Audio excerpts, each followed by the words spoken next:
maybe you have felt that Sierra Leone was at the time a little bit unhappy that for the citizenship they have given out, that a lot of the brothers and sisters from the States were not coming back and investing. I know one person in particular came and got the citizenship from Sierra Leone and went right back to Ghana. We'll call that person.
Welcome to Exposing Sierra Leone, your weekly live stream and dive into the issues, news, and people shaping Sierra Leone and diaspora. Each week, join us as we engage with professionals, journalists, and various guests, or sometimes just the two of us, myself and Admire, to explore ways that we can propel our country forward, from in-depth discussions to enlightening interviews.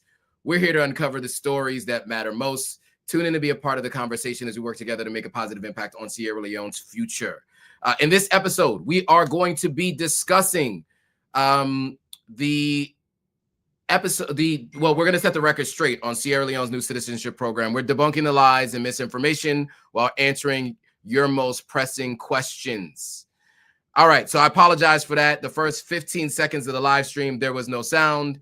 Now the sound is back. I know you guys were telling me there was no sound, but at least it lets you know that you guys are here and you guys were engaged. So thank you guys for joining.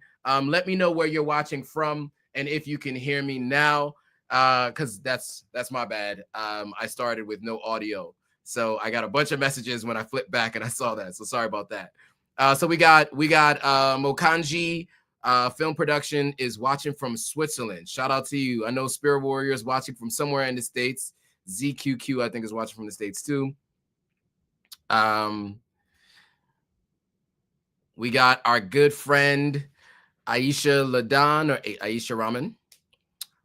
Is it Rahman? Sorry. I actually don't know your actual real last name. I always called you Aisha Ladan from your YouTube name. But you can hear, I know you're watching from Cali. Spear Warriors watching from Cali. ZQQ watching from Brooklyn. All right, cool. So as I mentioned, today we're going to talk about the citizenship program in Sierra Leone, and we're going to have some updates. So as you guys saw, I played a little bit of a clip from the interview that was done with Dynast. Dynast is one of the 6 approved tour operators that is bringing folks to Sierra Leone for citizenship. So I think that interview was enlightening. It was interesting. If you guys want to check it out after this live stream is over, feel free to look in the description. There's a link to that live stream where he was interviewed. I have additional information and insight after speaking to someone since before. Some of you said, so there's more clips to share. Don't worry. I'm going to share some more clips. That one was more about the idea that the Sierra Leone government put the citizenship program on pause because what the person who was speaking there, who was doing the interview, mentioned was that a lot of folks get their citizenship and don't come back to Sierra Leone, right? We talked to many folks on this platform here, and I've spoken to folks personally who are living in Ghana, who got their Sierra Leone citizenship and are just living in Ghana and have not been back to Sierra Leone since. So there was some thoughts apparently that Dynast had posted about the fact that the Sierra Leone government was probably a bit upset about that, and that was probably had something to do with the program being put on pause. I will say that that was a little bit of speculation from a number of different people. Dynas isn't the only person who felt that way. And apparently there had been some rumblings about that particular challenge. So it looks like the new program will potentially solve for that a bit. And, you know, there are some other things that coincide with it that we want to go through in just a moment. Okay, so just to kind of give you guys some context, what exactly are we going to be talking about today? So again, we're gonna review the program itself, but there were 3 or 4 main questions that people were asking me. Number one, what's required for the second visit in the process after you've paid $4 or $5K to go for the first visit? Because we do know there's a second visit. So what's required for a second visit? What are the additional costs? So we're going to address that today. The second question that came up a lot was which countries qualify under ECOWAS or West Africa in order for you to get your citizenship. And then there was a question about the minimum DNA percentage required to qualify. That information was actually given to me before. I just forgot to share that with you all in the last live stream, so I will be doing that. So this is the update you've been waiting for, and this is a continuation of the first live stream where I broke down Sierra Leone's updated citizenship options. So before we get into that, I want to play another real quick clip from that interview where Dynas talks about some of the updates and the and some of what he understood the updates to be as a certified tour operator. So you have to come twice. You have to come twice. So every April and November, you have the opportunity to come. Then the following April or November, that's when you get your actual passport. So if you come in April, this April, I'm bringing a group this April. Okay. So when you come this April, you'll get your passport the following April.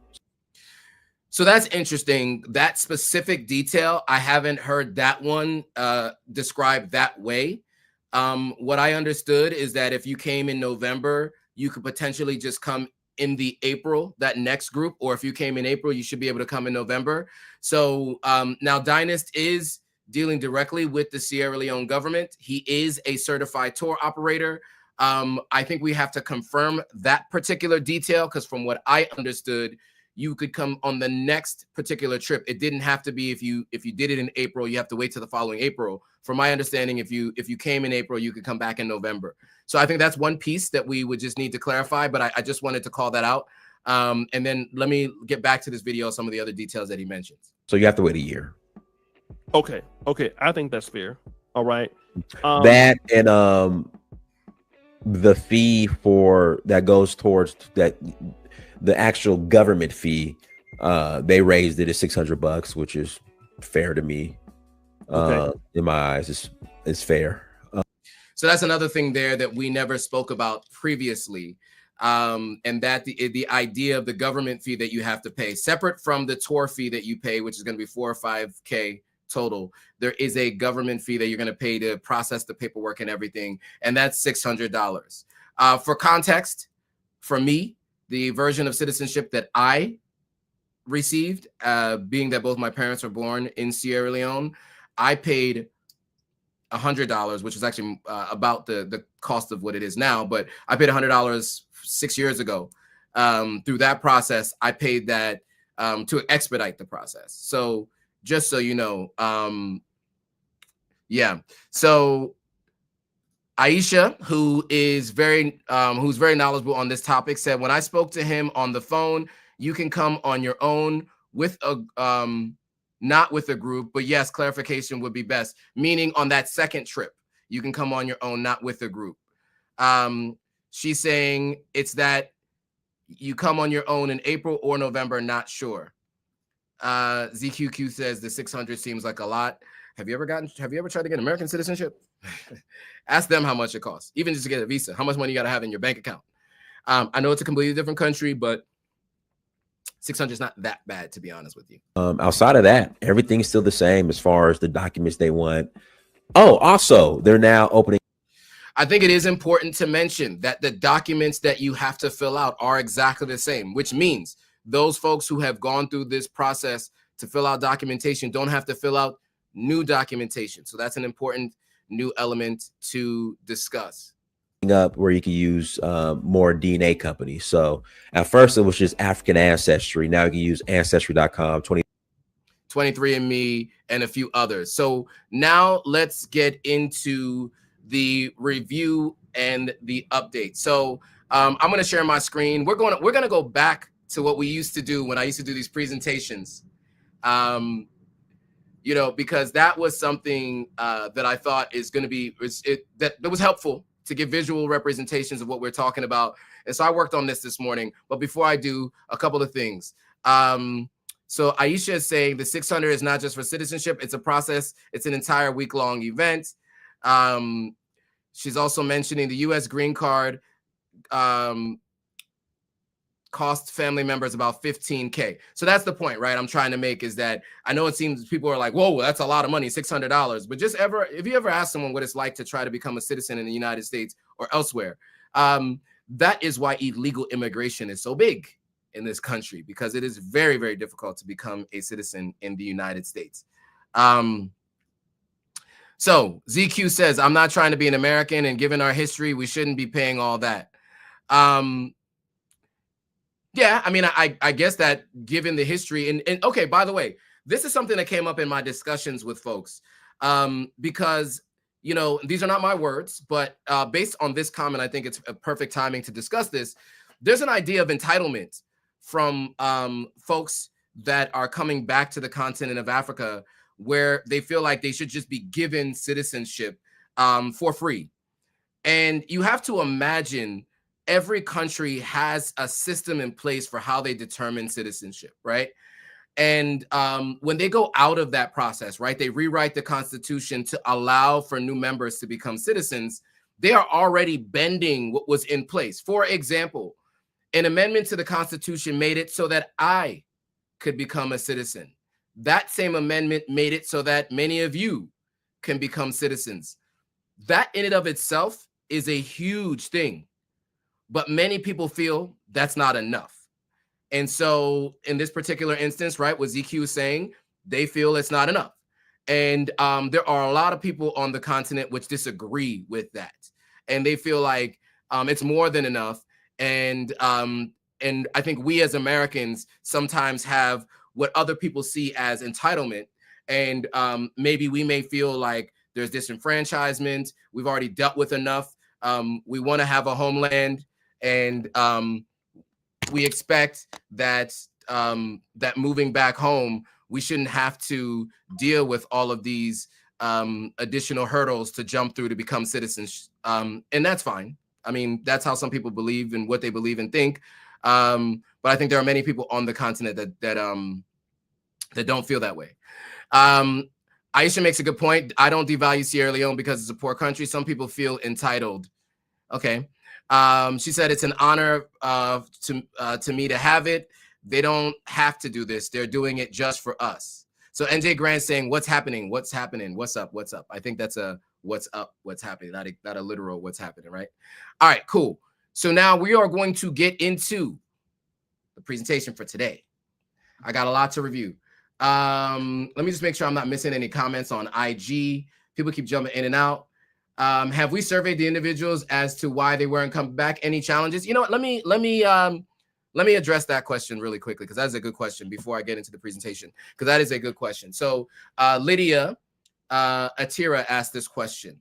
Have we surveyed those individuals as to why they weren't coming back? Any challenges? So yes, this is anecdotal.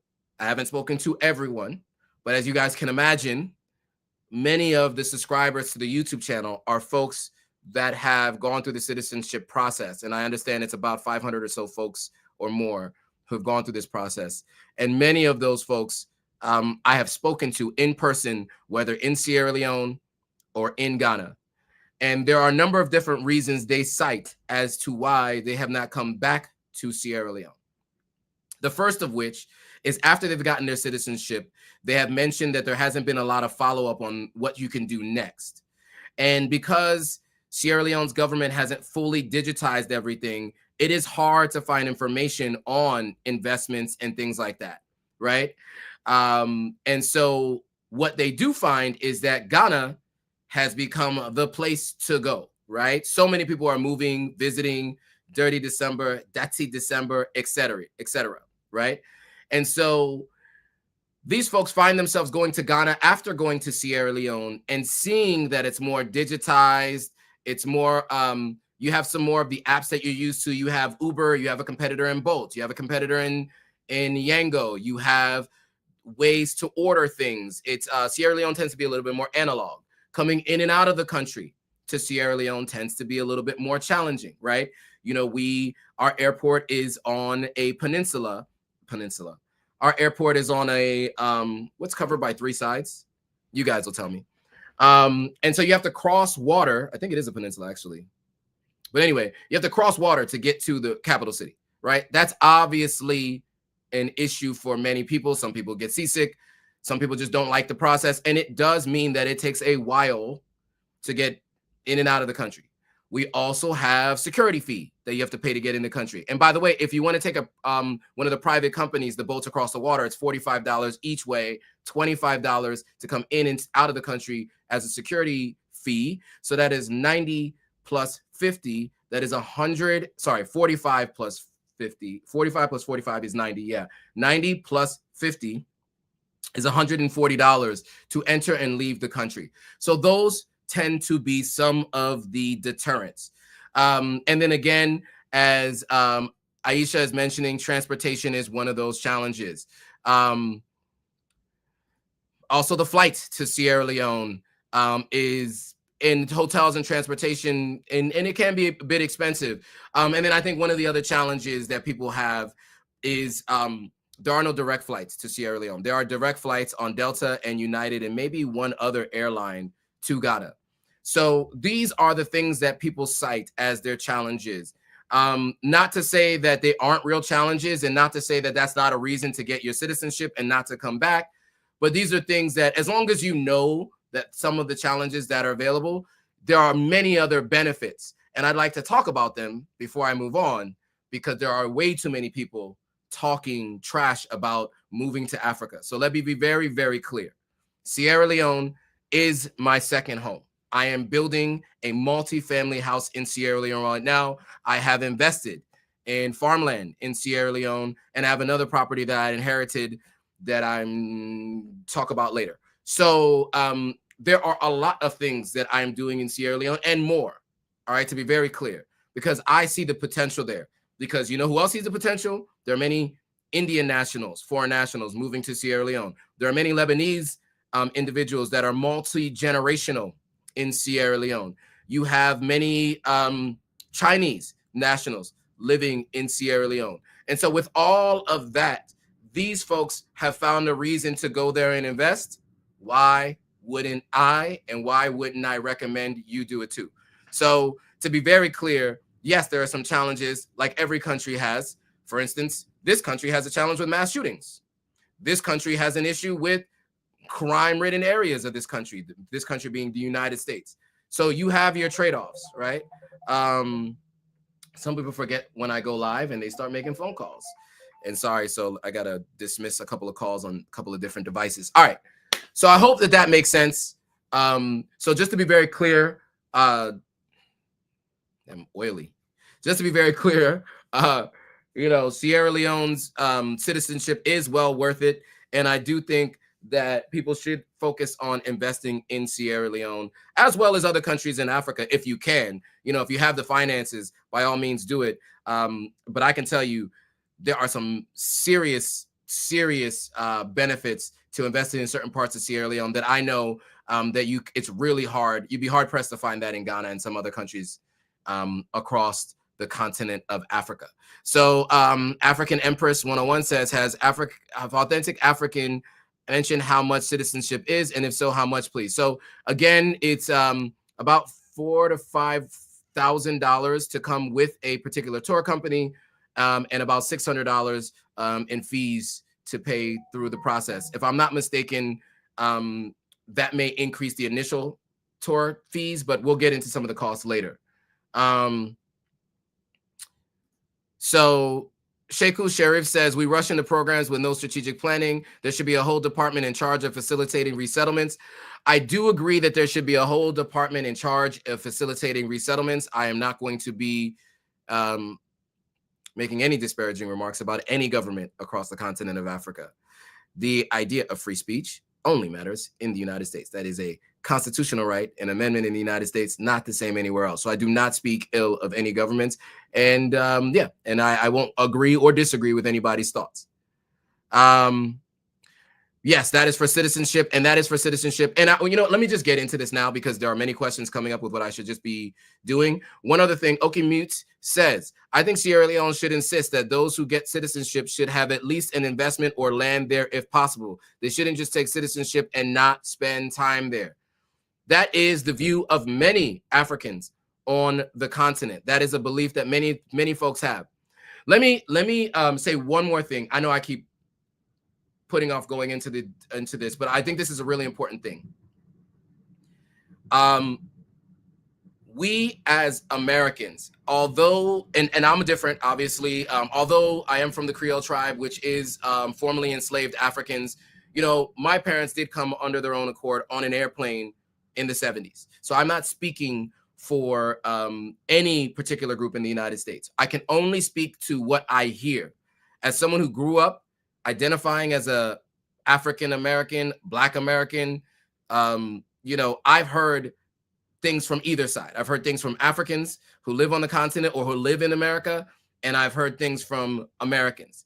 And one of the things that I think that there's a disconnect on is people sometimes on the continent feel like people in the diaspora have privileges that they don't realize that they have. I will tell you, I myself, I'm personally grateful to have the blue passport, and now I also have a green passport. But that blue passport allots me a lot of affordability, or affords me a lot of things that I could not have had I only had my Sierra Leone passport, number one. Number two, I am under no belief that any country owes me anything. That is the United States, and that is also Sierra Leone. But I am in the minority in that thought process. Many people think that governments owe them something. And so what you have is folks from the other side saying they don't owe you anything. And so what we have to be careful of, and you know, it was alluded to earlier, is the idea that you just be awarded citizenship. So that's a belief system that I've heard people say. And also one of the other things is in order to generate wealth, it is very hard to do so in the United States. Very, very hard to do so in the United States. Let's not get it twisted. But the United States has a system of credit and the ability to, if you do things in terms of paying your bills on time, et cetera, and, you know, obviously dealing with redlining and other things, but in general, wealth creation is available to the average person if you have knowledge and you are willing to work towards getting some information and working on it. Many folks on the continent, in order to generate wealth, it has to be a lot of times through ill-gotten means, right? And most people look to America as people who've had all the access and all they do is complain. I'm just telling you what it sounds like coming from folks on the continent, hearing Black Americans complain about stuff on the continent of Africa, just being honest. And then you have folks in the United States who feel like Africans come here with their nose in the air, thinking that they're better than, taking jobs, all those kinds of things. I think if we always operate with these kinds of viewpoints, instead of understanding where the other one comes from, we're never going to advance as a global diaspora and Africans living on the continent. You know, together we can do a lot, but if we continue to remain separated, we're only going to continue to have problems. So I think we need to all get out of this entitlement mindset. That happens to be an American mindset. And really that came from the Europeans, the way they feel they're entitled to land that's not theirs and to all kinds of other things. That actually, I think, to be honest, has been pushed onto us. That's a part of how we now feel living in the United States. Anyway, I got off on a tangent, but I think it's important to talk about that because I think so many people get it wrong. So Aisha says she's going to try to establish a repatriation committee or community. We can't wait for governments to do things for us. That'll take time. Americans in Ghana did it themselves. They sure have. Many different communities. People are going to Ghana isn't new. They have a big head start, and it's setting the example. That is true too. African Empress, thank you, bro. I have, if you have a list of the prices, as I've heard, 140,000 for citizenship. Geez. All right, let's talk about it, because now I can get into the presentation, because I want to talk about this a little bit. All right, so thank you guys for being patient. I wanted to go through some of the comments in real time. So there are some other stories we're going to go through today, things that are happening around Sierra Leone. These are the other stories that hopefully we'll get a chance to touch on as we go through it. I haven't even gotten a chance to introduce myself.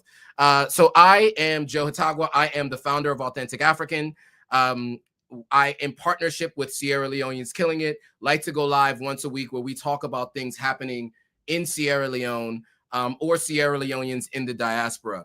I am an American-born Sierra Leonean, and I am a dual citizen of Sierra Leone and the United States. And so I run Authentic African. The platform is meant to help people visit, move, and invest in the continent of Africa, and also share the stories of what's happening in both worlds so we can better understand each other. Admire Demo is the founder of Sierra Leoneans Killing It. She's not joining us this week, but she'll be joining us on future live streams. She is a licensed hair braider. She runs Sierra Leoneans Killing It, has been running it since I think 2015, if I'm not mistaken, 2014. And she's been doing an amazing job of highlighting Sierra Leoneans. We met when she had me on her platform to talk about Authentic African back in 2020 during the global sickness. And so early last year, her and I got together and we decided we're going to start doing this podcast to help people understand what is going on in Sierra Leone. All right. So if you haven't already, make sure you like, comment, subscribe, share with anybody you know. Turn on post notifications for all the platforms associated. That's all Sierra Leoneans Killing It and all Authentic African. We're going to keep you up to speed with anything Sierra Leonean. And then, of course, my goal is to talk about the broader continent of Africa, which I usually do on Monday live stream, and then all my posts on Instagram. And then, of course, Sunday live streams are dedicated to Sierra Leone. All right, so let's talk about this citizenship update. So again, today we're going to be debunking the lies of Sierra Leonean citizenship.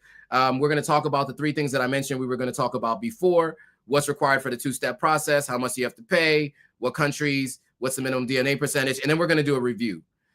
Or we're also going to do a review, and then we're going to get into some other news. So let's review. Here are all the confirmed and alleged current pathways to citizenship in Sierra Leone. So they have the naturalization process. So living in Sierra Leone for at least 5 years, following the law and contributing to the country's development. That naturalization process, most countries have a version of that. Most countries, as well as Sierra Leone, require you to get a visa to enter the country first. And then through that process, you can apply for citizenship through naturalization. Next of which is citizenship via descent, meaning you were born outside of Sierra Leone to a parent who was or is a citizen of Sierra Leone. Again, both my parents were born in Sierra Leone. I was conceived in the United States, born in the United States, and so I got my citizenship through descent. Then there is the third option that is absolutely recognized by the by the Sierra Leonean government, which is why there are 3 check marks beside it. There's the African Diaspora Accession. And this is tracing DNA heritage to Sierra Leone through one of the companies that have been approved, and also coming to Sierra Leone through a certified local tour operator. Now, to touch on the point that African Empress 01 had asked about, if you have a list of the prices, I've heard it's 140,000 for citizenship. There was a press release, not at all stamped by the Sierra Leone government, from what I understand, has also been denounced by certain members of the Sierra Leone government, but there is no proof of any ties to the Sierra Leone government for this particular element. And this, so this is in particular the fast track naturalization and the heritage naturalization. So the fast track naturalization, they're saying if you invest $140,000 in a program that grants you citizenship in 90 days, and then there was this heritage naturalization, investing $100,000 in a program that grants citizenship within 60 days to people with African ancestry. Again, this stirred up a lot of controversy when this came out. We don't know who and how. If you look at the information on it, it is from somebody from South Africa who wrote the press release. And so, and it seems like the information that you're supposed to reach out to are people in South Africa. So not even in Sierra Leone. So this is something that many people were upset about. There's a lot of conversations, about this. And it stirred up a lot of controversy. We talked about this on a number of occasions, and not 100% sure if people can get citizenship through these two options. I don't know about this, and I don't recommend these two options. That's why they have red question marks next to them. I recommend the 3 check marks. That's what I recommend. Okay, so that's just a review, right, of the 3 confirmed ways and the 2 alleged ways that you can become a citizen of Sierra Leone. These are the pathways to citizenship. Now let's also review what we discussed last Monday. I can't even believe it's been about 6 days so far since we reviewed this. So the new updates for the becoming a citizenship of Sierra Leone via African Diaspora accession. So here's what we discussed last week. 1, there's 3 additional companies that qualify for DNA ancestry. So again, it's no longer just African ancestry. It's also Ancestry DNA. It's also 23andMe, and it's also CRI Genetics. These are now the 4 companies that you can do your DNA testing through that qualify for citizenship in Sierra Leone.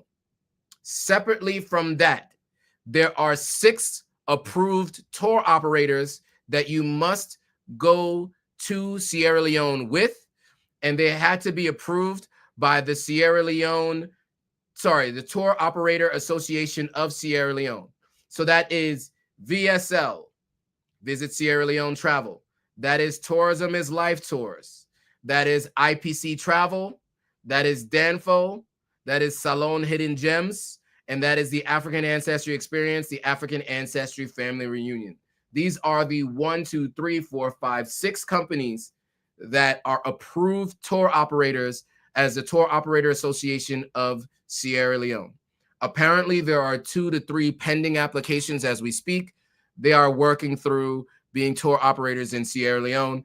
Eventually, you may be able to to get your citizenship through them. The other piece to it is that 2 trips are now required. You used to only require 1 trip. Now a second trip is required to get your citizenship.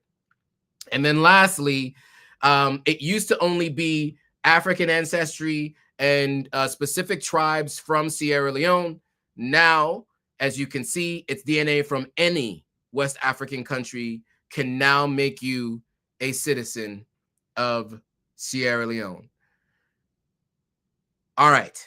Hopefully that is a good review. If you weren't aware of all of this, now you're aware. These are some of the things that have changed with the citizenship and what we talked about last week. Now, I had a couple questions out to a couple of tour operators, and I hadn't been able to get those answers before Monday's live stream, but I've gotten the answers since. So I do want to go through some of the additional pieces that you guys have been asking. But before I do, a point of clarification.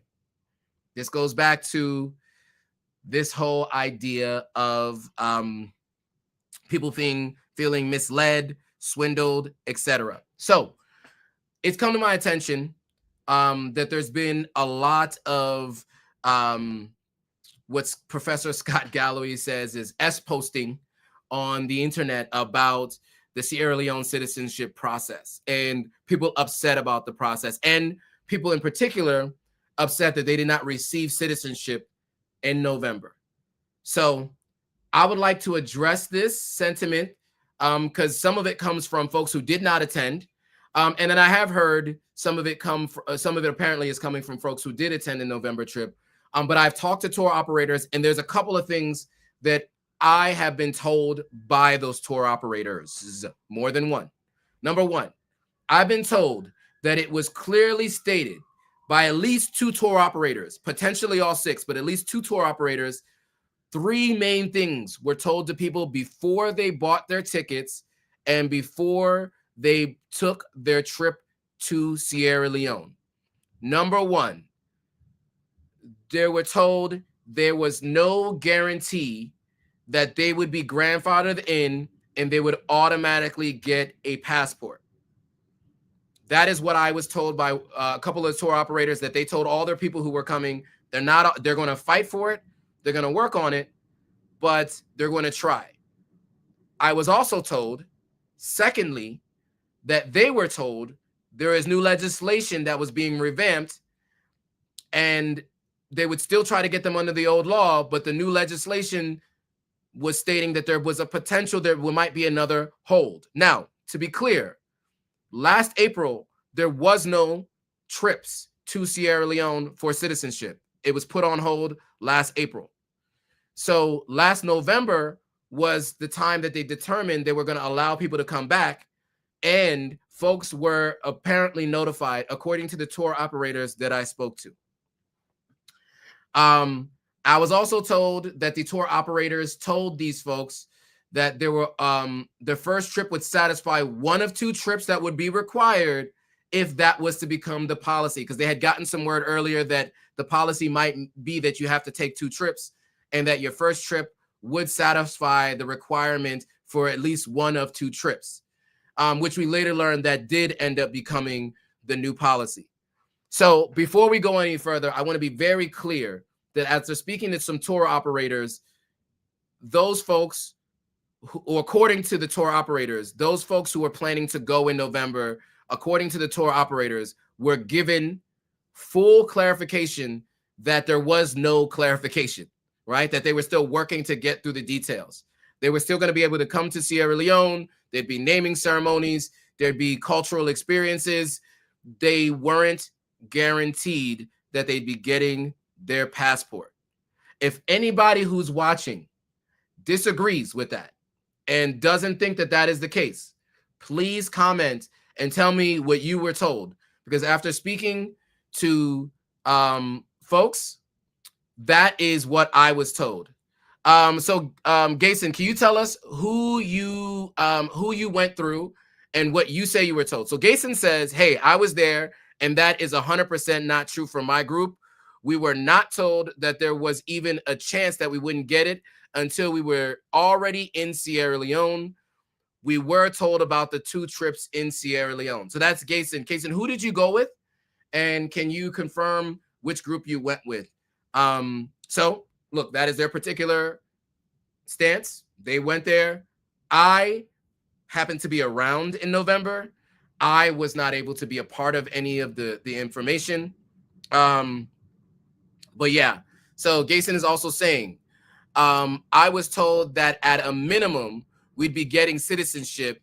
It was never a possibility that there would be nothing on that trip. Wow. Okay. Well, that is what, and I hope I'm pronouncing the name right. Is it Gason or Guyson? Looks like Guyson.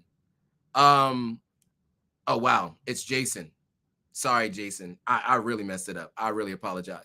African ancestry also, okay, his name is pronounced Jason. So African ancestry. So Jason went with African ancestry and says he was not told by African ancestry. Okay, I did not speak to African ancestry, but who I spoke to said that African ancestry made it clear. So according to Jason, it was not made clear. So this is something that their particular tour operator, African ancestry, they said did not make it clear, unfortunately, according to them. All right. So I want to answer some of those questions that came up in the last conversation. There were many questions that came up, and I want to answer those questions. So the first one was, what does each trip entail now that applicants must visit Sierra Leone twice? From what I understand, coming from one or two of the tour operators, is combined answers. The trip includes a cultural immersion, naming and ceremony included, heritage workshop, and official documentation submission. That is the first trip. The second trip scheduled for after the 1-year waiting period. Okay. So remember, Dynas mentioned the 1-year waiting period. So those who came in November cannot come back in April. This is in writing here. They actually have to wait till November. So I'm glad we can clarify that. I didn't fully read the answers to these questions before I started the live stream. I wanted to make sure I got them in here and shared it with you. So there's a 1-year waiting period where you have to come back to Sierra Leone. So if you were there in November, you have to wait till the following November, not come back in April. And that is for final verification and passport issuance. So that's 1A. What does each trip entail? 1B was specifically about those folks who came in November. What is the process? Part 2, do they have to pay $4K again for another tour, or can they just come to Sierra Leone? Are there any additional requirements? If they come in April, is a guarantee that they will get their passport. So here are some of the answers to those questions. Number 1, no, they do not have to pay $4,000 again for another tour. They can return to Sierra Leone independently as long as they fulfill the required 2 visits within a 12-month period. So is it, 1-year waiting period, the second trip scheduled after a 1-year waiting period. So it sounds like this is worded incorrectly, but it's the 2 trips with the 1-year waiting period. Okay, 1-year waiting period, not 2 trips within a year. It's in the 1-year waiting period. The second trip will be focused on completing any remaining documentation and ideally receiving the passport. I put ideally because this is Africa, okay? So things sometimes don't happen with speed, okay? There may be a minor administrative fees, but another full tour payment is not required. I think this is where the $600 goes into play. All right, so there's some things coming up. I want to make sure I address them. So Aisha says, now it's clear. Jason says, wow, thanks for the clarification. Next of November then, thanks. Aisha says, makes sense since it was about $200 for us when I went. That's a lot of process in a short amount of time. Okay, so meaning there was 200 people, not $200 when she went. And Spirit Warrior seems to think that it's funny when every time I say this is Africa. I just need to clarify some things for folks so you understand some things take time. This is Africa. So you just need to know some things take time and be aware. So why does it keep doing that? Sorry, it keeps cutting off the screen. So let me do this. Okay. So if they came in April, if you come in April, passport issuance is not guaranteed. The government ultimately decides the processing time, and delays are possible due to administrative or policy changes. However, meeting all the requirements increases the likelihood of receiving the passport within the expected time frame. So let me see if there's any other questions, comments, thoughts.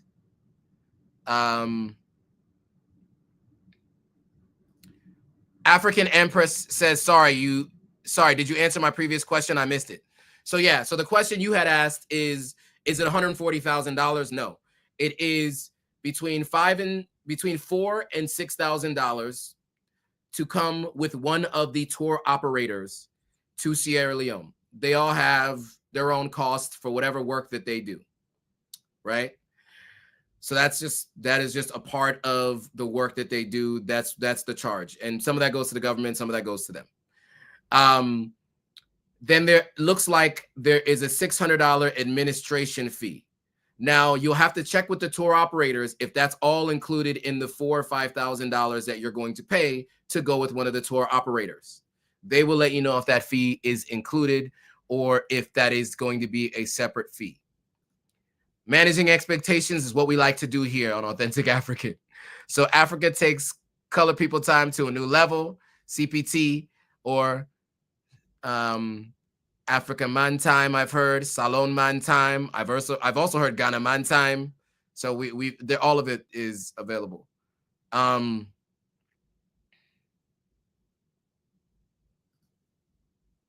was a question about a birth certificate. African Empress 01 says, by the way, it's Joe. I'm Joe. Authentic African is the name of the platform. I do not call myself Authentic African. Sometimes I need to clarify that for folks. There are many folks who think that's what I call myself. No, that is the name of the platform. It's an Authentic African experience. My name is Joe or Joannis, Chief Bemba, Professor Bemba. The list of names go on, but Joe Hatagwa will suffice. So you're asking, can I get it if my mother's birthplace is on the birth certificate, or do I need more evidence? So, on your birth certificates, if your mother's birthplace is on your birth certificates, that might actually be enough. When I did it, I used a marriage certificate, my birth certificate. I mean, I came with way too many extra papers. I came with like 5 pieces of documentation, government documents that had my parents' birthplace on it. But I would say go to the do they even have this on the website? I will try to find this information and share it with you. Shoot me a note, shoot me an email to my email, and I will do my best to answer this question exactly what you need. And I'm imagining you fall under the group that is of not accession, but of descent, right? You're it's like your parents, one of your parents was born in Sierra Leone. If that's the case, shoot me a note and I will try my best to answer that particular question. Aisha is letting us know the tour fees are all inclusive. I guess that means it includes flight, lodging, some meals, and some transportation. So I think I answered your question now, right, African Empress? Okay, there you go. No problem, no problem. And King Joseph, it's Joe, not Authentic African.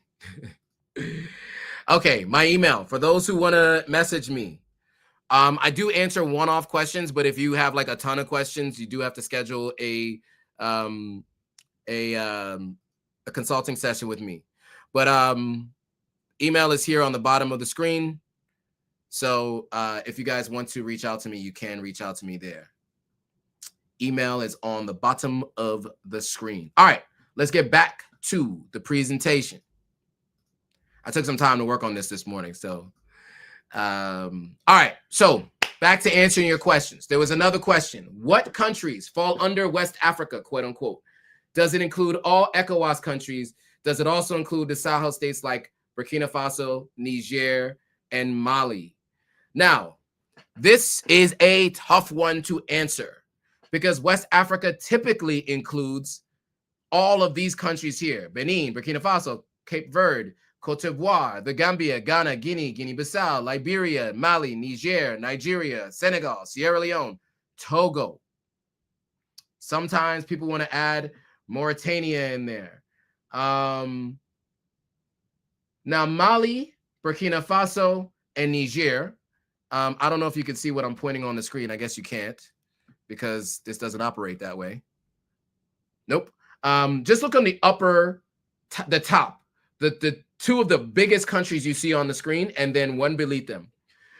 These 3 countries have now formed a confederation, or what some people call the Sahel states. They're no longer included in ECOWAS. They officially left ECOWAS in January. So they're no longer a part of the economic community of West African states. They are their own confederation. They operate in their own manner. And they all have in common a military junta that took over and is in charge of those countries. What also I will mention is it is not a coup if the country wanted it. It's a revolution. Again, it's a coup if just a few people want it. It's a revolution if multiple people want it. I do just want to mention that for those of you who are unclear. So to answer the question, we don't know technically if your DNA comes from these 3 places, if it counts, but I would imagine it counts because technically it's West Africa, and that is where the transatlantic slave trade came from, and those countries are included. The idea of this process is meant to deal with folks who were taken during the transatlantic slave trade, or transatlantic trafficking trade, because these were not slaves, these were African people that were enslaved. So to be very clear, it's the transatlantic trafficking. So I'm not 100% sure, but I would imagine it includes these countries. But once you go through your DNA process, you can reach out to a tour operator, and the tour operators will be able to get you those answers directly from the country of origin. Sorry, the Sierra Leone. All right, so we're going to answer some more questions for you. Let me just make sure there aren't any more questions on screen, because I am doing this blindly sometimes. So let's see. Oh, you guys could see the arrow. Okay, cool. Thanks, Jason. All right, so just to make sure that we don't lose the bottom of the screen here. So what is the minimum percentage of DNA from any of the approved countries required to qualify? So applicants must have at least 51% ancestry from West Africa to qualify for Sierra Leone citizenship through DNA. As I mentioned before, the DNA results must come from an approved testing company, such as African Ancestry, Ancestry.com, 23andMe, and from what I understand, this fourth one is CRI Genetics, Cellular Research Institute Genetics. And of course, it must indicate majority West African lineage. So 51%. So what does that mean? Apparently, from what I hear, Ancestry DNA is now telling people what tribes they are from. But here's what you need to know. Let's say you find out you are 25% Nigerian of Nigerian descent from the Yoruba tribe. And then you find out you are 10% Wolof from Senegal. That is 35%. If that is all the West African DNA and heritage you have, you do not qualify. So you have to add up all of them to equal majority of your ancestry. So that is an example where you don't qualify. Here's an example where you would qualify. Let's go back to that same example. 25% from the Yoruba tribe of Nigeria, 10% from the Wolof tribe of Senegal, and let's also say you have another 21% from the Mende tribe of Sierra Leone. If I did my math correctly, that is 51%, and in that case, you qualify.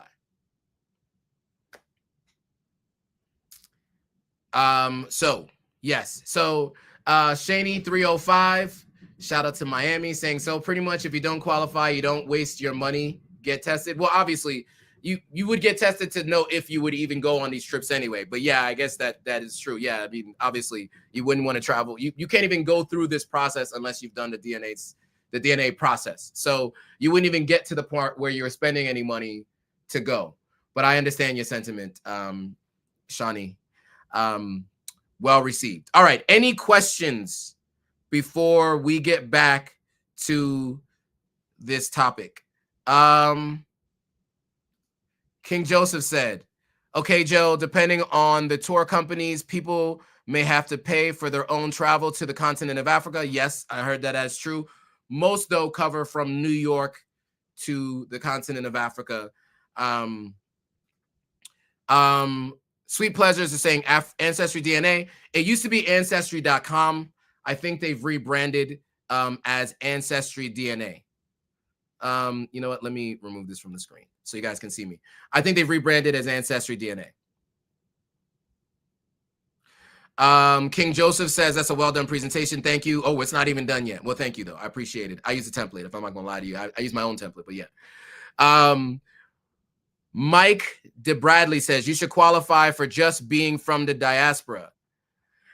Okay. I mean, again, that's part of the entitled discussion that was happening before, right? Remember, countries don't have to just offer citizenship, right?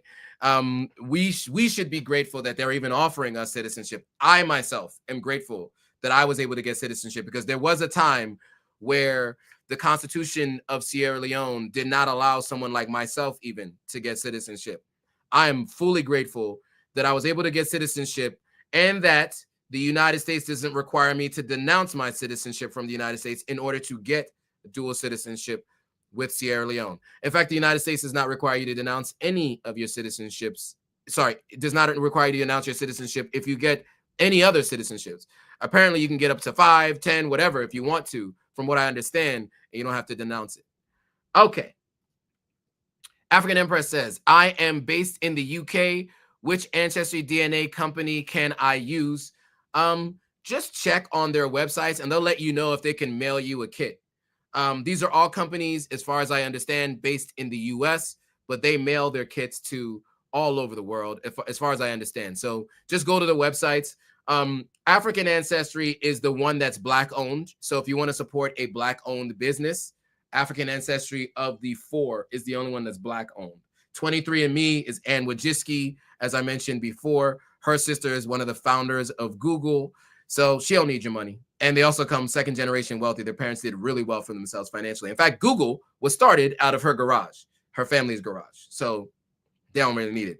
Ancestry DNA, I will say one thing about Ancestry is they help people find other relatives in their database. If people want to be reached out to, they can do that. So, you know, I think it's something to think about. Something to think about.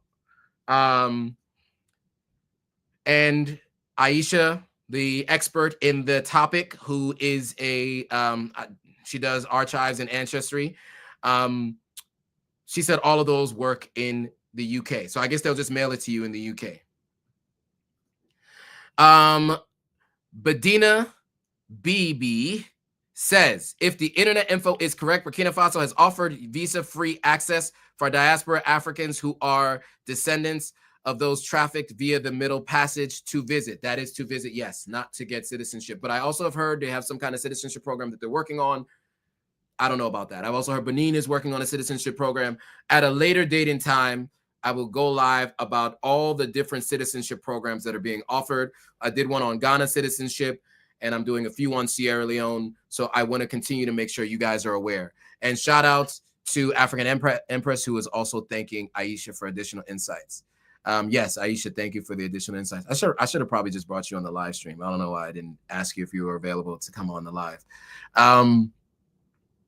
Okay. And this is how I know African Empress 01 is in the UK, because they wrote brilliant. That's how you know. Okay, brilliant. That is a UK thing, isn't it? All right. So, and Shawnee 305 on IG says, because I'm considering relocating to Sierra Leone. Well, yeah, I mean, I definitely recommend visiting a few times first, especially if you're from Miami. The weather will be similar, but there are so many other differences for sure. So that for sure, I would definitely recommend visiting the continent before ever making the decision to move. I recommend visiting multiple times and for extended periods of time, so you get a close enough to an idea of what it might be like, especially a country like Sierra Leone, because it is one thing to have a budget to be able to move around and live the luxury life for about 2-3 weeks, 2 weeks, 1 week. It's another thing to try to maintain that kind of a lifestyle living there for a long time. I myself am someone who's been traveling to Sierra Leone under different financial circumstances than when I lived in Sierra Leone. So let me just give you what happened for me. Now, I am, as I mentioned, a Sierra Leonean American. I have been going to Sierra Leone since, for the first time as an adult, because I did go in 1986, but of course I don't remember that instance. I did go in 2010 for a funeral. I went again in 2017 for the 20-year or 25-year anniversary of my grandmother's passing. And then I went regularly starting in 2018, twice per year. And from 2017 through 2020, I was operating under very different financial circumstances. I could rent a car for $100 a day, however many times I wanted to. I can stay $200 a night for 10 days. You know, I was spending lavishly when I would come to Sierra Leone. And then I moved to Sierra Leone under completely different circumstances. After living on the continent 2 years, working on the continent, no longer having clients and or full-time employment from the United States, and living on, you know, income from my business, which doesn't generate a ton of profit. And I will tell you, living in Sierra Leone was very different under those financial circumstances. So for those of you who are planning to move to Sierra Leone full-time, I do want to make sure you do have multiple streams of income. Mike has an interesting question. Do you think Africa will ever unite as one? There's a couple reasons why I am skeptical of that fact, but I am hoping for it. I think it's going to take a long time and it's going to take a lot of work. So I think there will probably be federations that come together. Maybe eventually, once those federations come together, then they can build one giant country. But here's why it'll be difficult to see a United States of Africa, as Kwame Nkrumah, as Gaddafi, as Thomas Sankara all dreamed about. One, each president is the king of their own fiefdom. Some have come in and taken over in a coup. Some have taken over in a revolution. Some have overstayed their welcome. Some are recently moved in and fully have the support of the people. Other people are democratically elected. Other people were democratically elected, and they have border problems, neighbor problems, civil wars happening in many places. And the African Union itself has had a hard time fixing some of the challenges. And that is a governing body that has representatives from each country. However, there is some slivers of hope in this process. Again, as I mentioned, Mali, Burkina Faso, and Niger are working to build a country. They're looking to do that. They have a confederation. There's also an East African community of a number of different countries in East Africa that have been talking about doing this as well. So there's a potential, if you have this East African community and it does really well financially, because that's what has to happen. People make moves when they see money. So if the East African community actually comes together and it does well, and if the Sahel states come together and continue to do what they've been doing, then I feel like other countries may want to follow suit and do something similar. For example, from what I remember, there's the Mano River Union, which is a river that connects, if I'm not mistaken, Cote d'Ivoire, Liberia, Sierra Leone, and Guinea, if I'm not mistaken. You guys can correct me if I'm wrong. Each of these operate as independent countries, but they're a group within the subset of ECOWAS. If they were to come together, which would be very difficult, but if they were to come together, then you could see where there could be patches in these different groups coming together. It's very unlikely, but if these patches and groups come together, instead of 54 or 55 countries, depending on who you ask, there would be maybe like 6 or 7. Then the leaders of those 6 or 7 countries could potentially come together and say there's one country, and they all have their own states. Now, that would also mean that a lot of things would have to be figured out.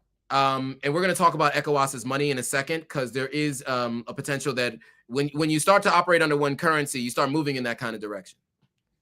All right. You said, Mike, so Mike said at least West Africa. That's still going to be tough, because also there's a language barrier too. So that's the thing is you have Francophone countries and Anglophone countries. So in West Africa, let's go back to this presentation. On screen here, what you can see, and apparently you guys can see my screen, so you can see my arrow. Sierra Leone, Liberia are 2 countries connected, but are surrounded by countries that speak French. Ghana speaks English. Togo and Benin are former French colonies, if I'm not mistaken. Burkina Faso, Mali, and Niger were also former French colonies, but they've done away with all the French stuff. Nigeria is a former British colony. So with the whole divide and conquer thing, and even this, Senegal surrounds the Gambia. Senegal is a former French colony, and they speak a lot of French and Wolof. The Gambia speaks English and Wolof because this is a British colony. This little yellow strip here. So it's very difficult for us to come together as one, because one, we don't even have a common language. The East African community, as they're working to come together, at least they all speak Kiswahili. So, which is a combination of about 7 different languages. And so they all speak Kiswahili. Apparently it was started in Tanzania, but it's spoken very heavily in Kenya. It's spoken in Uganda. It's spoken in many East African countries. And this East African community, or East African Federation, as some people are calling it, has a higher likelihood. Now with West Africa, could we use Pidgin or Creole as a language? Potentially, because many of us speak it throughout the Anglophone West African countries. In Ghana, they have a version of Pidgin, very different from our other versions of Pidgin, but they have their own. It is only spoken as like a form of people like code switching. In Nigeria, that's how many of the tribes communicate with each other, right? Through Pidgin and English. And in Sierra Leone, Creole is actually a written language. It is taught in school. And it is where Pidgin has come out of across some of the other West African languages. The other West African Pidgins came from Creole, which was derived from Sierra Leone. All right. But Dina Bibi says, allegedly some, okay, so let me go back to that. So language, a common language makes it easier in order to group people together, right? As big as China is, if I'm not mistaken, about the size of all of the ECOWAS. They have always spoken either Mandarin or Chinese or some form of it for like over 1,000 years. And so that is how you've been able to keep such a large landmass to be able to follow one accord. If you have one language, it's a little bit easier to communicate. You don't always see yourselves as different groupings.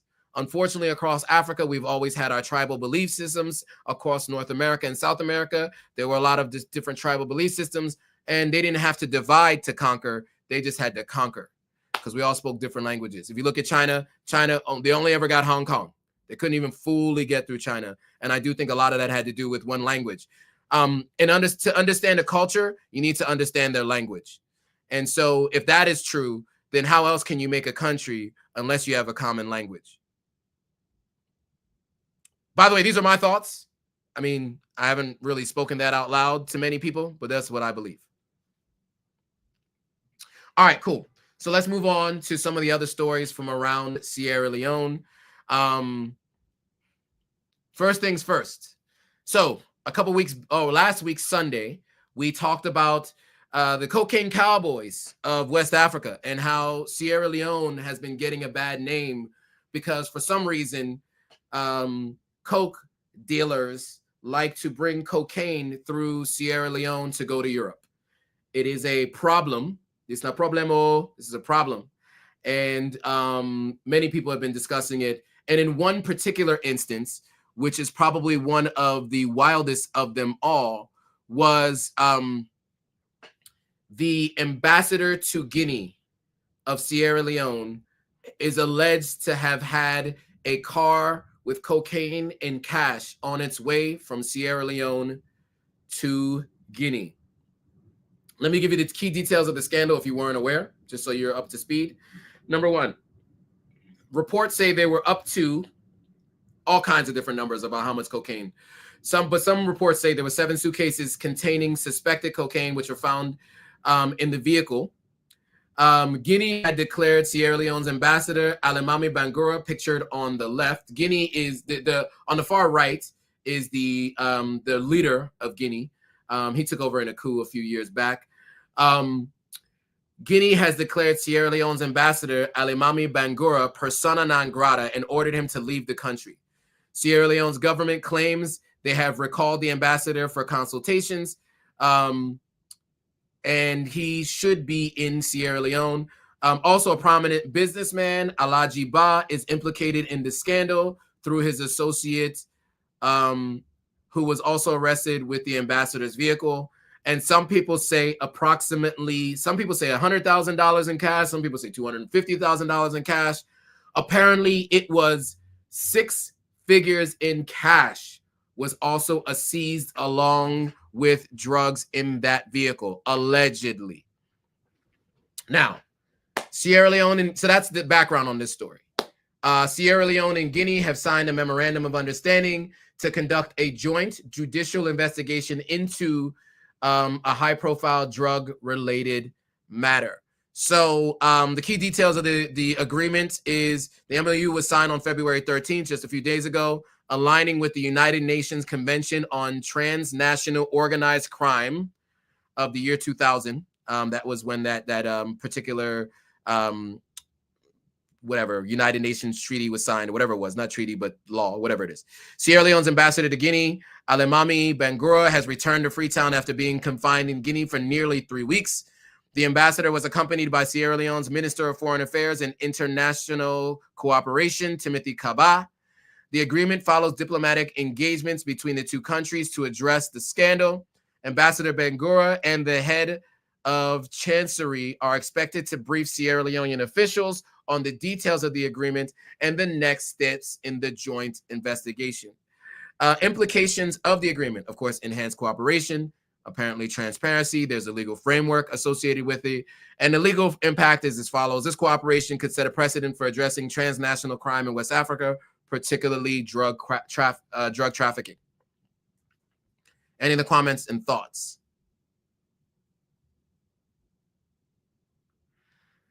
Okay, no other comments and thoughts on this in particular. I will address some of the additional questions from King Joseph in a second.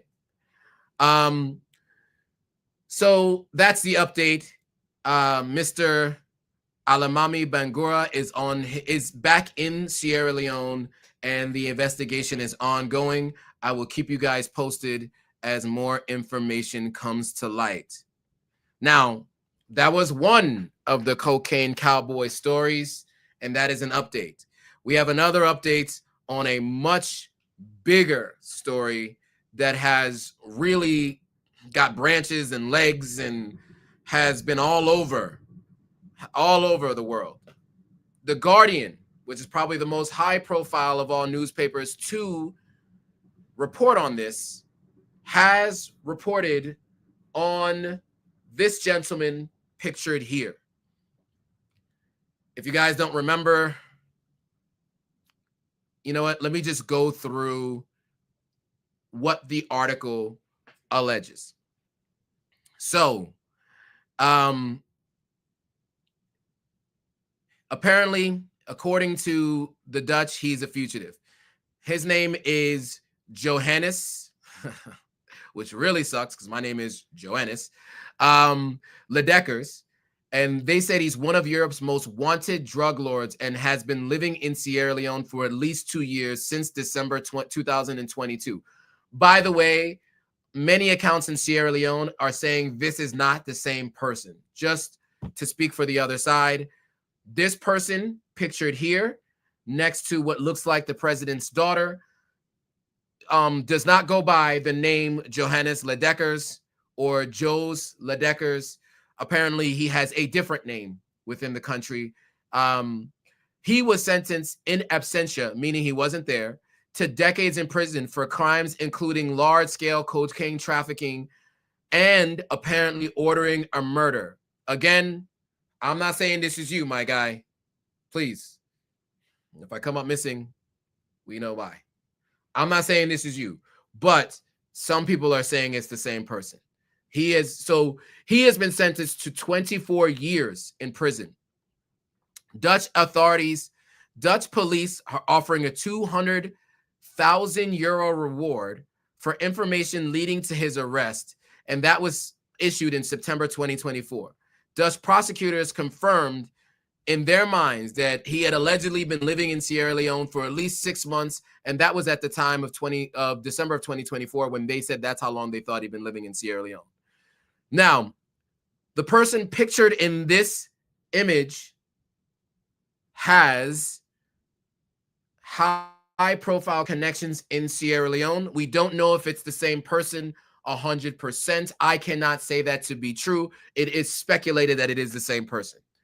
And what they're saying is he was seen attending a New Year's Day church service in January 2025 with Sierra Leone's presidential family, as shown in the footage that was actually posted by the First Lady. It was posted on Facebook. He is reportedly in a relationship with the president's daughter, Agnes Bio. That is reportedly they're engaged. There was some reports that for their engagement ceremony, Ira Star got 100,000, Tiwa Savage got 100,000. So that caused some controversy. Sources claim he's benefited from high-level protection in Sierra Leone. Sources are also saying he's gotten a diplomatic passport. He has diplomatic immunity. I also want to be very clear that Sierra Leone does not have an extradition treaty with Amsterdam. So they are not required to remove anyone from Sierra Leone to Amsterdam, including anyone who may have close connections to the first family of Sierra Leone, if the alleged things are true. Okay. So, evidence of presence in Sierra Leone. Multiple sources placed him at a New Year's Eve party in December of 2022 at the Mamba Point Resort in Freetown. There's footage from a nightclub, Fracas, in December 22 that shows a person resembling him with a Happy New Year 2023 visibly in the background. Many people say he was also seen at a house party hosted by a Lebanese couple in Tokay Beach in December 2023. He was reportedly present at President Bio's farm in 2024, where footage shows him harvesting rice. So there are, according to this article from The Guardian, they say that there is proof that this is the same person and that he's been in Sierra Leone since 2022. The criminal background that this particular article calls out, it says he was sentenced to 24 years, as I mentioned, by Rotterdam court for trafficking 7,000 kilos of cocaine. Wow, 7,000 kilos of cocaine is a lot of cocaine. Armed robbery. I mean, for context, guys, when you're going on a flight, right, you can have a maximum of 23 kilos for your suitcase, right? So you guys get an idea. That's about 50 pounds. So 7,000 kilos. Let's see how many pounds of cocaine that is. Let's for those of us who grew up in the non-British system, right, in these United States, 7,000 kilos to LBS. Okay, that is 15,432 pounds of cocaine is what he was sentenced for trafficking. He was also sentenced for armed robbery, and again, he was also sentenced for ordering a murder. Wow. Apparently, he received an additional 10-year sentence in Belgium in September 2024 for attempting to smuggle drugs via a port there in 2020. So Sierra Leone's response: Sierra Leone authorities initially denied knowledge of his identity and background. Police claimed the man in the footage was identified as Omar Sharif and conducted raids, but failed to locate him. Now, this name, Omar Sharif, apparently is the name that has diplomatic passports in Sierra Leone, according to reports that I have read. The information minister stated that investigators were unaware or unsure of the individual, and had he been in the country for more than 6 months, they're not sure or unaware. International implications: Sierra Leone is a known transport point for cocaine trafficking from South America to Europe, based on all kinds of articles. You can read it. It's all online. The case has caused embarrassment for Sierra Leone, especially after cocaine was found in suitcases in an embassy vehicle in Guinea. Extradition request. The Dutch Justice Minister confirmed an extradition request had been sent to Sierra Leone, but remains unclear if he is still in the country. And so that is the story of this potential individual.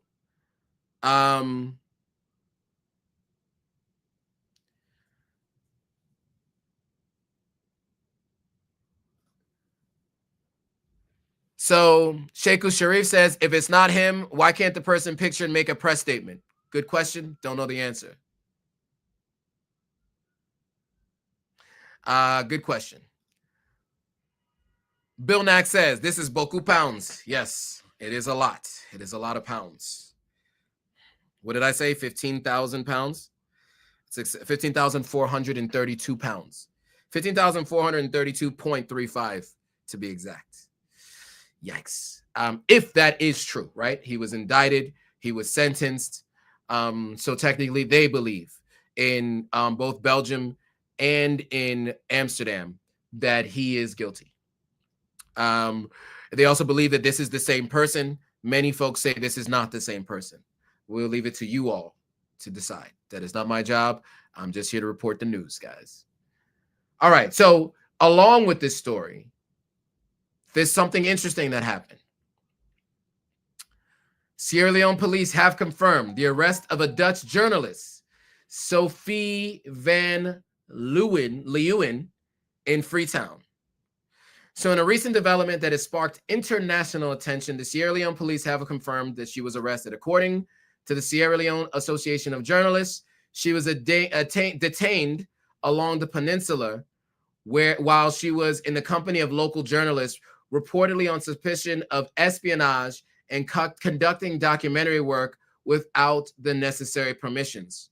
Now, Sophie, who serves as the Africa correspondent for RTL News, was allegedly in Sierra Leone for journalistic activities.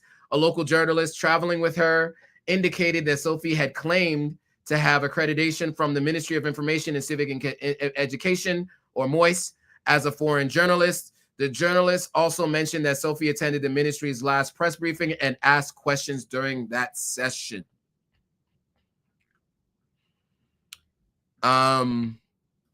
Here's a statement. African Empress says people are starving and money running through Sierra Leone. Jeez. Well, yes, geez. So now, why is this important, right? Number one, I am not a journalist. When I come to Sierra Leone, I am not operating as a journalist. No espionage for me, just to be clear. Letting everybody know who's watching this back as a replay or watching this live. I am not a journalist. I am just making sure that people who are interested in coming to Sierra Leone know what's being reported in the news, and I just repeat the news back to them, to be very clear. So I don't need to get any journalist credentials because I am not a journalist. Just putting that out there, making that disclaimer to be very clear. All right, so Sierra Leone government, if you are watching this, just know that, okay? Just reporting on what I see. And when I say reporting, just reading, I should say, because I'm not a journalist, so I'm not reporting. All right, so why is this important, right? So the Sierra Leone Association of Journalism, or journalists, issued a press release on Friday, the 14th of February, on Valentine's Day, reminding all foreign journalists planning to work in Sierra Leone of the importance of notifying the journalists union of their presence and the nature of their journalistic work, in addition to obtaining the necessary clearance from government authorities. The SLAJ emphasized the reasons for this requirement, stating, "This is to ensure that the SLAJ is aware of your activities and can provide the necessary support, guidance, and protection should the need arise.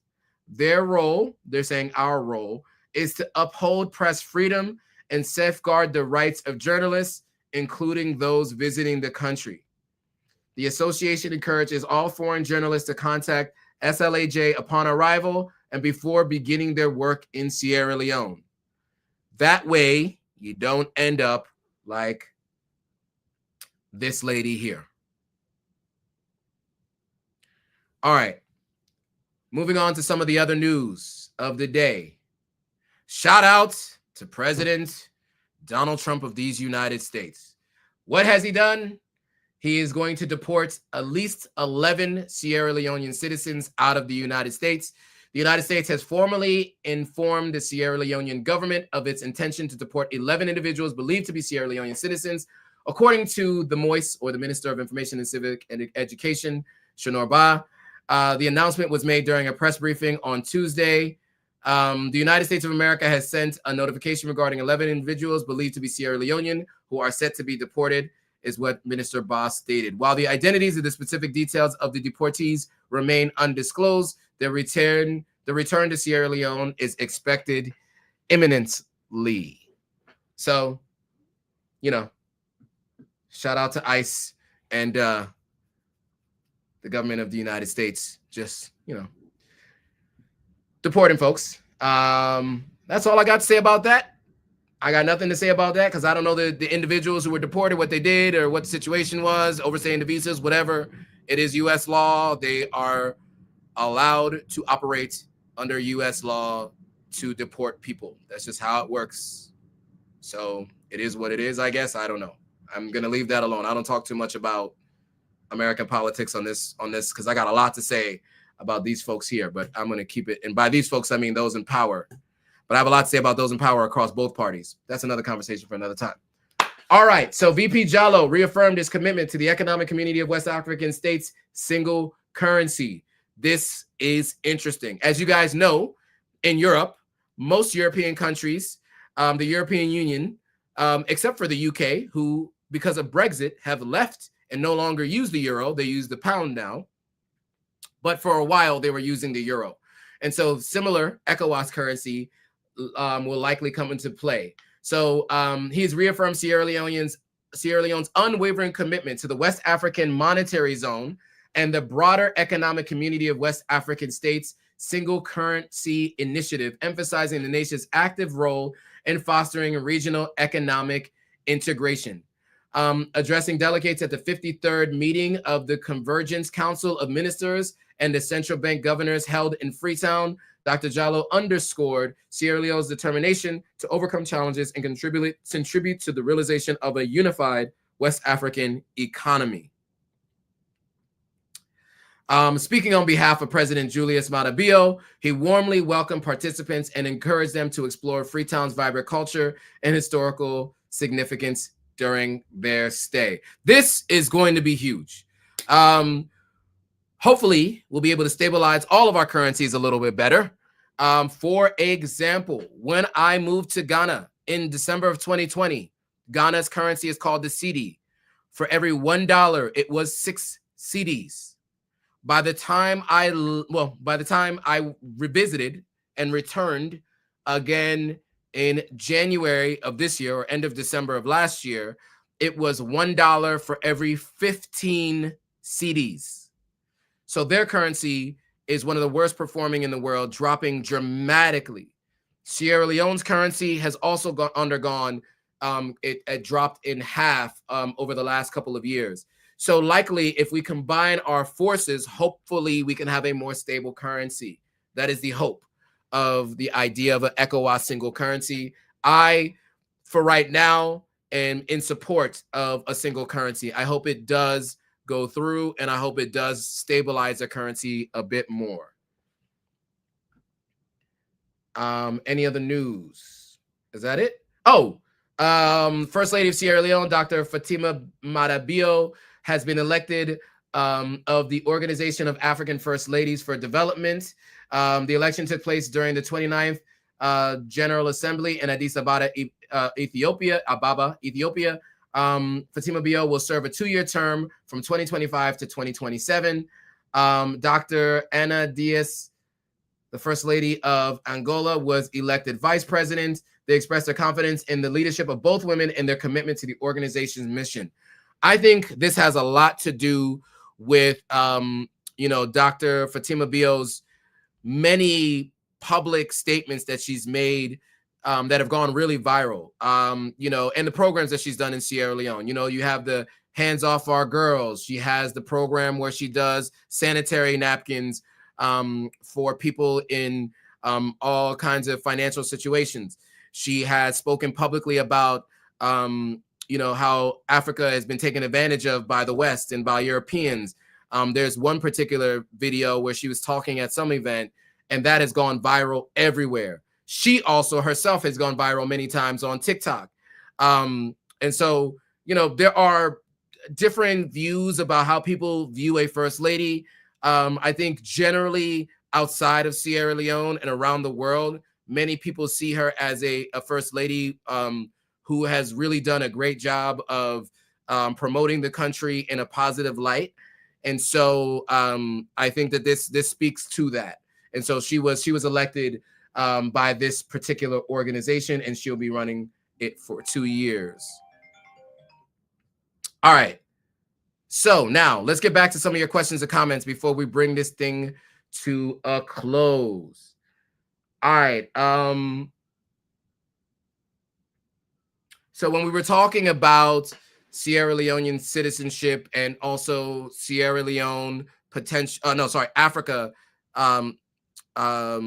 becoming one state, there were a lot of conversations and questions that were coming up. So I want to address some of these questions now that I've gone through the presentation and I've giving you guys the news of the day in Sierra Leone. One thing, Badina Bibi says, allegedly some African countries limit descendants to citizenship in only one African country. I specifically heard that about Benin and Nigeria. I've heard that as well, but then I've also heard exceptions being made. So I don't know, but Sierra Leone doesn't have it for sure, and Ghana doesn't have it. Actually, I don't know if Ghana, I don't know what the number is, but you can at least have 2 as far as I know, because I know people who have 3 with Ghana. Actually, you can at least have 3, because I know people who have 3 with Ghana, and some of it's Sierra Leone, Ghana, US. I've seen other people with Nigeria, Ghana, US. So at the very least, Ghana allows 3 for sure. I have 2 currently, working on a 3rd, maybe even a 4th at some point in time in the future. That all is coming later. So Sheikhu Sheriff says it's going to be difficult in terms of Africa coming together as one country because most Africans are talking about continental unity while people within many countries are fighting for separation. And that speaks to the white settlers of South Africa who are talking about breaking off into their own country. You're right about that. That is happening. King Joseph had an interesting question. Joe, does the Chinese, Indians, and Arabs have a stronghold in Africa? Depends on what you mean by stronghold. Depends on what you mean by Africa. The continent is big, and it really depends. Now, North African people are culturally Arab, so it's hard to say Arabs because that's not a country, that is a grouping. I will say the UAE, the United Arab Emirates, and Saudi Arabia do have a lot of land and are doing a lot on the continent of Africa. The Chinese also have a lot of loans to many countries in Africa, Chinese governments and Chinese private companies. And so if you're beholden to someone when you owe them, that might be considered a stronghold. I would say the Indians, as far as I know, have many businesses. But this is what I do know. People who are wealthy tend to find ways to get close to people in position of power. And so what you find is that does give them special treatment, special abilities when it comes to different things pertaining to whatever governments decide to do. So, you'll see that in different countries around the continent of Africa, where you'll see that there are certain groups that have what seems like unlimited power or sometimes they skip the lines or are able to do things that seem irrational, like get citizenship quickly out of nowhere, things like that. So yeah, I mean, there are many people who have a lot of power. And by the way, there are also many people who don't have any power whatsoever. And they're just there, trying to earn a living. So, I think that you kind of have to think about not the people in general. There are people within these groups that have strongholds. Now, I made a statement about people make moves when they see money. Badina Bibi says that is not considered when diasporans are expected to choose a country sight unseen. Free visa says welcome home, facilitates and boosts tourism and reputation. So, well, no, we're talking about 2 different things, right? We're talking about citizenship versus visiting. By the way, to be very clear, almost every country around the world requires visas from many other countries, they don't just allow anybody to come in. It does require a visa, because a lot of times visas require some sort of a background check, many times. And so, you know, not all skin folk is kinfolk, guys. You guys have all heard that saying. So they can't just open the floodgates and just let anybody in. You also have to think about that, you know. So the idea of requiring a visa, I think, is a smart thing for most countries to do. Now, lowering visa requirements, the visa price, I think the visa is what, $150? Is it $150 for a visa to come to Sierra Leone? So we're talking about different things. Visa versus citizenship. So in your opinion, there should be a free visa. Maybe it should require the same kind of checks, but maybe the visa be free, maybe.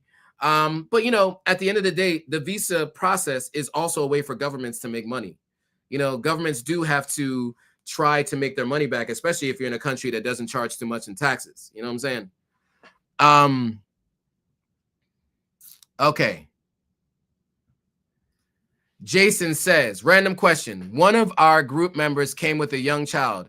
How does citizenship work for children of new citizens if they didn't make the trip? Not easy with child. Okay, if you don't know. Yeah, I don't know, actually. So I'm not even going to try to answer that. Aisha, if you know, please answer. And anybody else watching, if you do know, please answer the question on children. I don't know.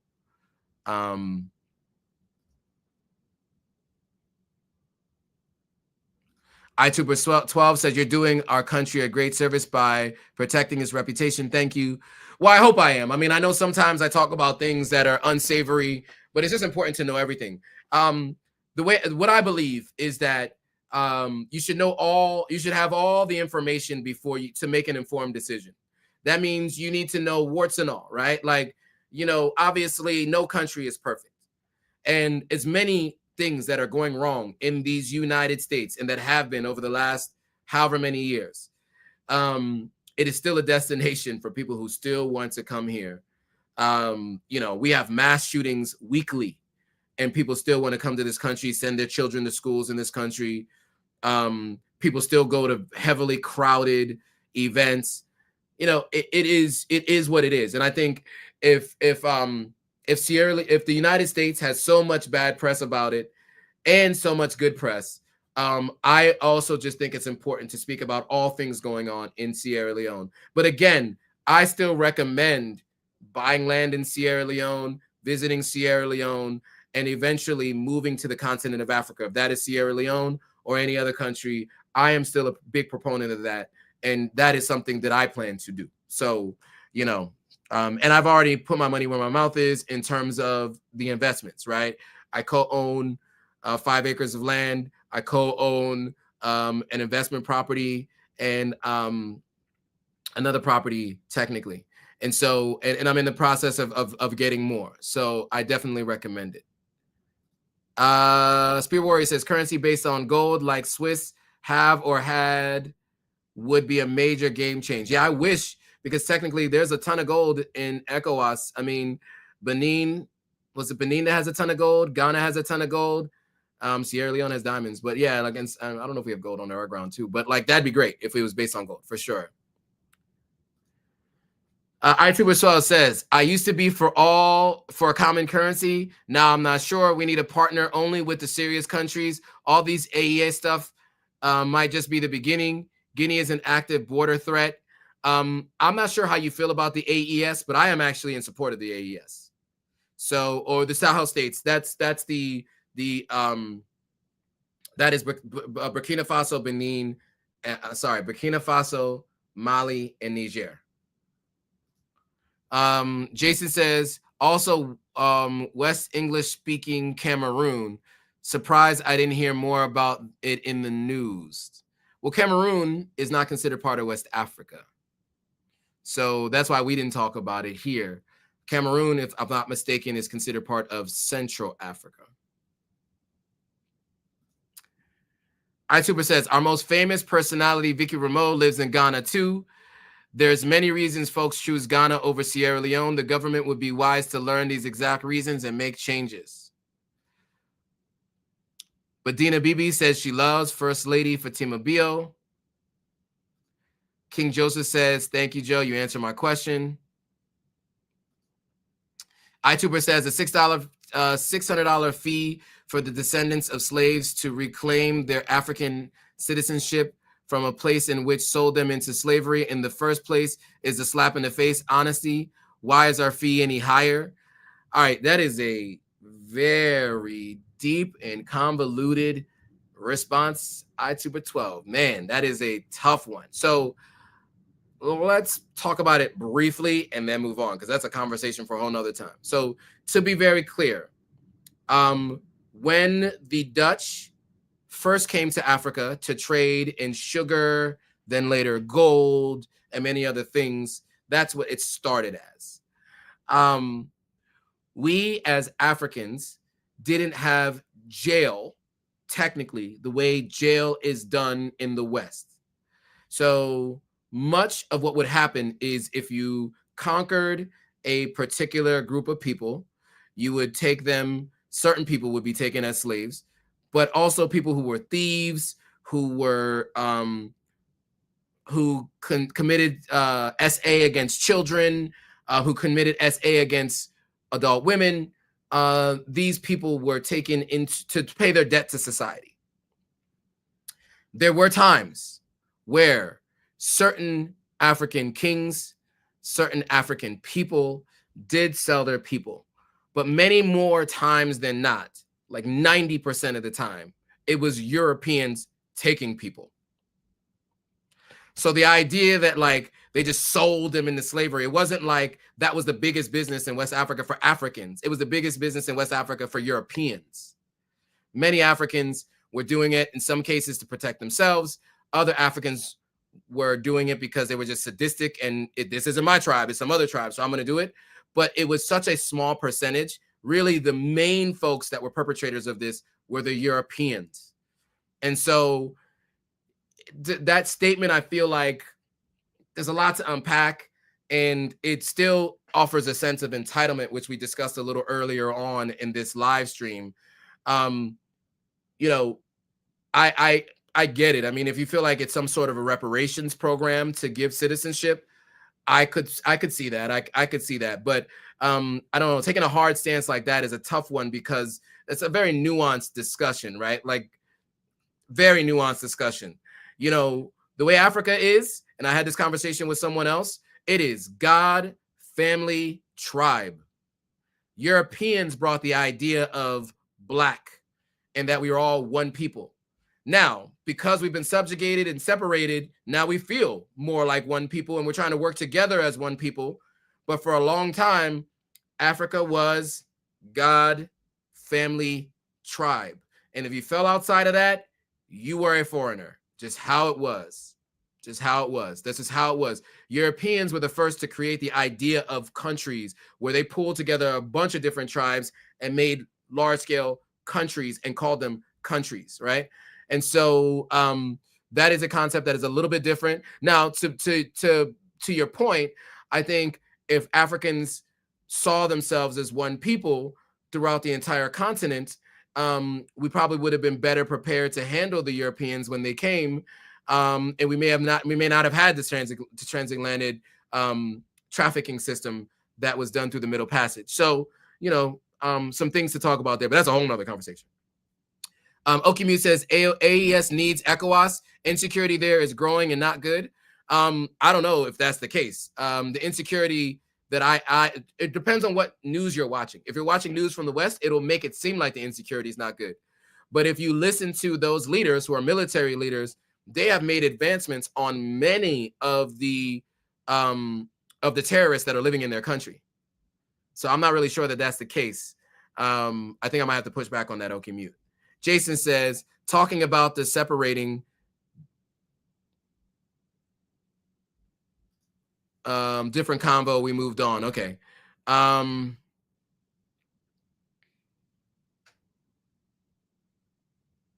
Okay. Spirit Warrior saying, hit that like button. Absolutely. Hit that like button. Thank you, Spirit Warrior. Blueprint has an interesting thought, and we're going to end it on this. America and Europeans should be held account for causing our loss of identity and heritage. And on that note, guys, we have now been on this live stream for 1 hour and 44 minutes. I want to thank you all for joining. If you haven't already, make sure you hit that like button, comment on the replay, subscribe to Authentic African on YouTube, follow us on Instagram, on Facebook, on TikTok, on Threads, on X. We're everywhere. We're everywhere. And also, Sierra Leone's Killing It is on Instagram. That's the main platform. They do have a YouTube channel, so subscribe to them on YouTube. And they're building a TikTok channel and everything else. So go follow Admire on all her platforms. Follow me and Authentic African on all my platforms. I want to say thank you guys for all the support. You guys have been great and really, really engaging discussion. I wish you all the best. And thank you again. All right, guys. I will leave you with this. No, I won't leave you with that. I will just say thanks for watching. See you all on. I'll see you tomorrow. Actually, so before I go, since all of you are still here, more people are coming. Tomorrow, I am going live with Maya King. Maya King was one of the real estate agents that I went to look at apartments with in Ghana. We're going to talk about why she left Ghana and if she's ever coming back. You know, it's the first time we're going to have this conversation with someone who's moved away from the continent. I myself talked about my story and what happened. We're going to have Maya on. I did a live stream with her a little while back about the price of real estate in Ghana. I also interviewed her. She had been in Ghana a little bit longer than me, about a year longer than I have been. And so we're going to hear from her as to why she left Ghana. So make sure you pay attention. Come back tomorrow to the Authentic African YouTube channel for the live stream where I interview Maya King of Magnate Realty, where she explains to us why she left Ghana. So on that, I want to thank you guys for watching all the way to the end. See you all on the next live stream.